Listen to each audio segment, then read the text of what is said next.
Party ও আমাদের যে বৈষম্য বিরোধী ছাত্র আন্দোলনের হতাহত এবং শহীদ পরিবারদেরকে জানাই আমার পক্ষ থেকে এবং শহীদ পরিবারের পক্ষ থেকে আসসালামু আলাইকুম ওয়া রাহমাতুল্লাহ। আজ আমরা এখানে যে উদ্দেশ্যে আসার উদ্দেশ্য একটাই, আমাদের সন্তানেরা রাজপথে শহীদ হয়েছে এবং প্রায় ২৭০০ শহীদ হয়েছে রাজপথে এবং ৪২,৭০০ জনের মতন আমাদের এমআইসে আহত হয়েছে এবং বন্ধুত্ব বরণ করেছে প্রায় ৬,০০০-এর উপরে। কিন্তু এইরকম ক্ষতি সরকার, জুলুম সরকার শেখ হাসিনার মতন আমরা আর কোনোদিন এই বাংলার মাটিতে কোনো সরকার দেখতে চাই না।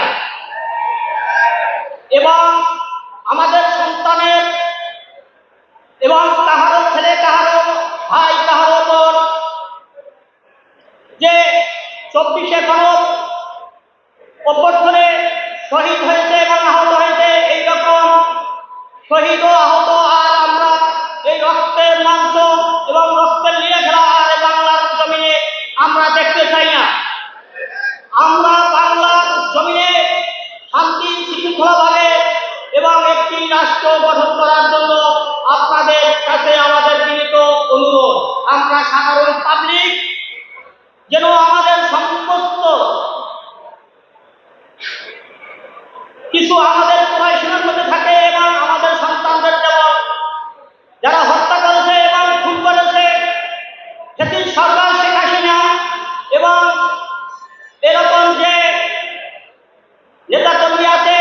এবং এরকম স্বৈরাচার এদেরকে যেথায় থাকুক এই বাংলার জমিনে এসে আপনাদের কাছে আমাদের এই দাবি এবং মিডিয়া ভাইদের দৃষ্টি আকর্ষণ করে বলছি, আপনারা মনে চাইলে এই ব্রিটিশ সরকারের এবং প্রশাসনের দৃষ্টি আকর্ষণ করে বলছি, আপনারা চাইলে মন চাইলে এই ব্রিটিশ সরকারের এখানে এনে বাংলার জমিনে উন্মুক্ত মঞ্চে তাকে ফাঁসির কাস্টডিতে ঝুলিয়ে মারুন এবং আমাদের যে ছেলেদের এবং আমাদের ভাইদের যে হত্যা করেছে তাইলে আমরা একটু হইলেও শান্তি পাব। কিন্তু আমাদের যে এখন আমরা যারাই শহীদ পরিবার আছি, যেমন আমি আমার দিক থেকেই বলতে পারি যে আমি আমার সিকিউরিটির জন্য আমি খুবই হতাশ। আমার পুলিশ প্রশাসন ভাইরা এখন পর্যন্ত আমাদের কোনো আসামি গ্রেফতার করে না। তারা প্রশাসনের নামে একটা রঙ্গমঞ্চ খুলে বসে আছে, থানায় গেলে বলে উপরের নির্দেশ আসে নাই, কোর্টের